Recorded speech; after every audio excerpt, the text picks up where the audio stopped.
Bible சவாலின் 202வது நாளுக்கு வரவேற்கிறோம். இன்று சங்கீதம் 133 முதல் 135 அத்தியாயங்கள் தேவனுடைய மக்களுக்கிடையிலான ஒற்றுமையின் அழகையும் ஆண்டவரின் மகத்துவத்தையும் அவரது பரிசுத்த நாமத்தை ஸ்தோத்திரிப்பதின் சந்தோஷத்தையும் கொண்டாடுகின்றன.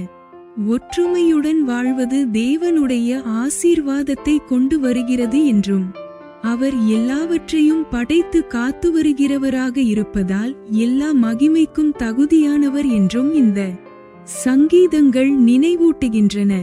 வரலாறு முழுவதும் அவர் செய்த வல்லமையான செயல்களையும் தலைமுறை தலைமுறையாக தனது மக்களை விசுவாசமாக பராமரித்ததையும் இவை நினைவு கூறுகின்றன. தேவனுடைய வல்லமைக்கு ஈடு இணையில்லை, ஆனால் அவரை சார்ந்தவர்களை அவர் அன்புடன் கவனித்து காத்துக்கொள்கிறார்.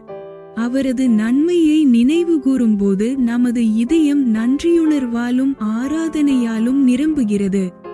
இன்று அன்பில் ஒன்றுபட்ட இதயத்துடனும் அவரது விசுவாசத்திற்கு நன்றியுள்ள மனதுடனும் மகிழ்ச்சியுடன் ஆண்டவரை ஸ்தோத்திரிக்க தயாராக ஆரம்பிப்போம். Welcome to day 202 of the Bible Challenge. Today's reading from Psalm chapter 133 to 135 celebrates the beauty of unity among God's people, the greatness of the Lord, and the joy of praising His holy name. These psalms remind us that living in harmony brings God's blessing, and that He alone is worthy of all honor because He is the creator and sustainer of all things. They recall His mighty works throughout history and His faithful care for His people in every generation. God's power is beyond comparison, yet He lovingly watches over those who belong to Him. When we remember His goodness, our hearts are filled with gratitude and worship. Let us begin today with hearts united in love, thankful for His faithfulness, and ready to praise the Lord with joy. சங்கீதம் அதிகாரம் 133. Psalms chapter 133. வசனம் 1. இதோ சகோதரர் ஒருமித்து வாசம் பண்ணுகிறது எத்தனை நன்மையும் எத்தனை இன்பமுமானது. Verse 1. A song of degrees of David. Behold, how good and how pleasant it is for brethren to dwell together in unity. வசனம் 2. அது ஆரோனுடைய சிரசின் மேல் ஊற்றப்பட்டு அவனுடைய தாடியிலே வடிகிறதும் அவனுடைய அங்கிகளின் மேல் இறங்குகிறதுமான நல்ல தைலத்துக்கும். Verse 2. It is like the precious ointment upon the head, that ran down upon the beard, even Aaron's beard, that went down to the skirts of his garments. வசனம் 3. எர்மோன் மேலும் சீயோன் பர்வதங்கள் மேலும் இறங்கும் பனிக்கும் ஒப்பாயிருக்கிறது. அங்கே கர்த்தர் என்றென்றைக்கும் ஆசீர்வாதத்தையும் ஜீவனையும் கட்டளையிடுகிறார். Verse 3. As the dew of Hermon, and as the dew that descended upon the mountains of Zion, for there the Lord commanded the blessing, even life forevermore. சங்கீதம் அதிகாரம். Psalms chapter 134. வசனம் 1. இதோ இராக்காலங்களில் கர்த்தருடைய ஆலயத்தில் நிற்கும் கர்த்தரின் ஊழியக்காரரே, நீங்கள் எல்லாரும் கர்த்தரை ஸ்தோத்திரியுங்கள். Verse 1. A song of degrees.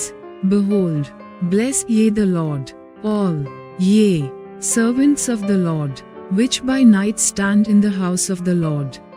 வசனம் 2. உங்கள் கைகளை பரிசுத்த ஸ்தலத்திற்கு நேராக எடுத்து கர்த்தரை ஸ்தோத்திரியுங்கள். Verse 2. Lift up your hands in the sanctuary and bless the Lord. வசனம் 3. வானத்தையும் பூமியையும் உண்டாக்கின கர்த்தர் சீயோனிலிருந்து உன்னை ஆசீர்வதிப்பாராக. Verse 3. The Lord that made heaven and earth bless thee out of Zion. சங்கீதம் அதிகாரம் 135. Psalms chapter 135. வசனம் 1. அல்லேலூயா, கர்த்தருடைய நாமத்தை துதியுங்கள், கர்த்தரின் ஊழியக்காரரே துதியுங்கள். Verse 1. Praise ye the Lord, praise ye the name of the Lord. Praise Him, O ye servants of the Lord. வசனம் 2. கர்த்தருடைய வீட்டிலும் நமது தேவனுடைய ஆலய பிராகாரங்களிலும் நிற்கிறவர்களே, கர்த்தரை துதியுங்கள். Verse 2. Ye that stand in the house of the Lord, in the courts of the house of our God. வசனம் 3. கர்த்தர் நல்லவர், அவருடைய நாமத்தை கீர்த்தனம் பண்ணுங்கள், அது இன்பமானது. Verse 3. Praise the Lord, for the Lord is good. Sing praises unto his name, for it is pleasant. வசனம் 4. கர்த்தர் யாக்கோபை தமக்காகவும் இஸ்ரவேலை தமக்கு சொந்தமாகவும் தெரிந்து கொண்டார். Verse 4. For the Lord hath chosen Jacob unto himself, and Israel for his peculiar treasure. வசனம் 5. கர்த்தர் பெரியவர் என்றும் நம்முடைய ஆண்டவர் எல்லா தேவர்களுக்கும் மேலானவர் என்றும் நான் அறிவேன். Verse 5. For I know that the Lord is great, and that our Lord is above all gods. வசனம் 6.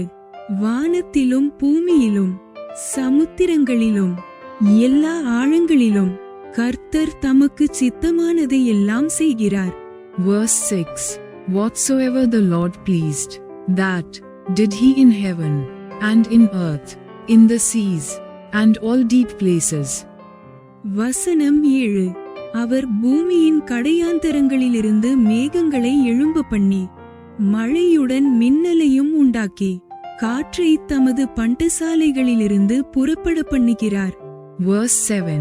He causeth the vapors to ascend from the ends of the earth. He maketh lightnings for the rain. He bringeth the wind out of his treasuries. வசனம் 8. அவர் எகிப்திலே மனுஷருடைய தலைப்பிள்ளைகளையும் மிருகத்தின் தலையீற்றுகளையும் அடித்தார். Verse 8. Who smote the firstborn of Egypt, both of man and beast. வசனம் 9. எகிப்து தேசமே, உன் நடுவில் பார்வோன் மேலும் அவனுடைய எல்லா ஊழியக்காரர் மேலும் அடையாளங்களையும் அற்புதங்களையும் அனுப்பினார். Verse 9. Who sent tokens and wonders into the midst of thee, O Egypt, upon Pharaoh, and upon all his servants. வசனம் 10. அவர் அநேகம் ஜாதிகளை அடித்து பலத்த ராஜாக்களை கொன்று. Verse 10. Who smote great nations, and slew mighty kings. வசனம் 11. எமோரியரின் ராஜாவாகிய சீகோனையும் பாசானின் ராஜாவாகிய ஓகையும் கானானின் சகல ராஜ்யங்களையும் அழித்து. Verse 11. Sihon king of the Amorites, and Og king of Bashan, and all the kingdoms of Canaan. வசனம் 12. அவர்கள் தேசத்தை தம்முடைய ஜனமாகிய இஸ்ரவேலுக்கு சுதந்திரமாக கொடுத்தார். Verse 12. And gave their land for an heritage unto Israel his people. வசனம் 13. கர்த்தாவே, உம்முடைய நாமம் என்றைக்கும் உள்ளது. கர்த்தாவே, உம்முடைய பிரஸ்தாபம் தலைமுறை தலைமுறைக்கும் இருக்கும். Verse 13. Thy name, O Lord, endureth forever, and thy memorial, O Lord, throughout all generations. வசனம் 14. கர்த்தர் தம்முடைய ஜனத்தின் நியாயத்தை விசாரித்து தம்முடைய ஊழியக்காரர் மேல் பரிதாபப்படுவார். Verse 14. For the Lord will judge his people, and he will repent himself concerning his servants. வசனம் 15. அஞ்ஞானிகளுடைய விக்கிரகங்கள் வெள்ளியும் பொன்னும் மனுஷருடைய கைவேலையுமாயிருக்கிறது. Verse 15. The idols of the heathen are silver and gold, the work of men's hands. வசனம் 16. அவைகளுக்கு வாயிருந்தும் பேசாது, அவைகளுக்கு கண்களிருந்தும் காணாது. Verse 16. They have mouths, but they speak not. Eyes have they, but they see not. வசனம் 17. அவைகளுக்கு காதுகளிருந்தும் கேளாது, அவைகளுடைய வாயிலே சுவாசமுமில்லை. Verse 17. They have ears, but they hear not, neither is there any breath in their mouths. வசனம் 18. அவைகளை பண்ணுகிறவர்களும் அவைகளை நம்புகிறவர்கள் யாவரும் அவைகளைப் போல் இருக்கிறார்கள். Verse 18. They that make them are like unto them. So is every one that trusteth in them. வசனம் 19. இஸ்ரவேல் குடும்பத்தாரே கர்த்தரை ஸ்தோத்திரியுங்கள். Aaron குடும்பத்தாரே கர்த்தரை ஸ்தோத்திரியுங்கள். Verse 19. Bless the Lord, O house of Israel, bless the Lord, O house of Aaron. வசனம் 20. லேவி குடும்பத்தாரே கர்த்தரை ஸ்தோத்திரியுங்கள். கர்த்தருக்கு பயந்தவர்களே கர்த்தரை ஸ்தோத்திரியுங்கள். Verse 20. Bless the Lord, O house of Levi, ye that fear the Lord, bless the Lord. வசனம் 21. எருசலேமில் வாசம் பண்ணுகிற கர்த்தருக்கு சீயோனிலிருந்து ஸ்தோத்திரமுண்டாவதாக. அல்லேலூயா. Verse 21. Blessed be the Lord out of Zion, which dwelleth at Jerusalem. Praise ye the Lord. Bible சவாலின் 202வது நாள் இப்போது நிறைவடைந்தது. இன்று தேவன் ஒற்றுமையில் மகிழ்கிறார். நமது எல்லா ஸ்தோத்திரத்திற்கும் தகுதியானவர். மேலும் தலைமுறை தலைமுறையாக விசுவாசமாக இருக்கிறார் என்பதை கற்றோம். அன்போடு ஒன்றுபட்டு ஆண்டவரை நோக்கி வாழும்போது அவர் தனது ஆசீர்வாதங்களாலும் சமாதானத்தாலும் நமது வாழ்க்கையை நிரப்புகிறார் என்பதை இந்த சங்கீதங்கள் நினைவூட்டுகின்றன. அவரது வல்லமையான செயல்கள் தினமும் அவரை மேலும் ஆழமாக நம்ப நம்மை ஊக்குவிக்கின்றன.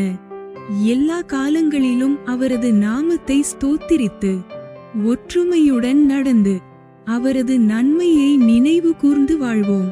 தேவனை கனப்படுத்தி செலவிடும் ஒவ்வொரு நேரமும் நமது விசுவாசத்தை பலப்படுத்தி அவருக்கு மேலும் நெருக்கமாக இட்டுச் செல்கிறது. ஒவ்வொரு நாளும் நமது வாழ்க்கையின் மூலம் ஆண்டவரை மகிமைப்படுத்த ஒரு புதிய வாய்ப்பு. இன்று வாசித்த பகுதியில் எந்த சத்தியம் உங்கள் இதயத்தை அதிகமாக உற்சாகப்படுத்தியது? கமெண்டில் பகிர்ந்து ஒன்றாக வளர்வோம். Day 202 of our Bible challenge is complete. Today we learned that God delights in unity, deserves all our praise, and remains faithful through every generation. These Psalms remind us that when we live together in love and keep our eyes on the Lord, He fills our lives with His blessings and peace. His mighty works encourage us to trust Him more deeply each day. Let us continue to praise His name, walk in unity, and remember His goodness in every season. Every moment spent honoring God strengthens our faith and draws us closer to Him. Each day is another opportunity to glorify the Lord with our lives. Which truth from today's reading encouraged your heart the most? Share and let us grow together. Thanks for watching. Like, comment, and subscribe to Daily Bible Tamil in English. Word of God.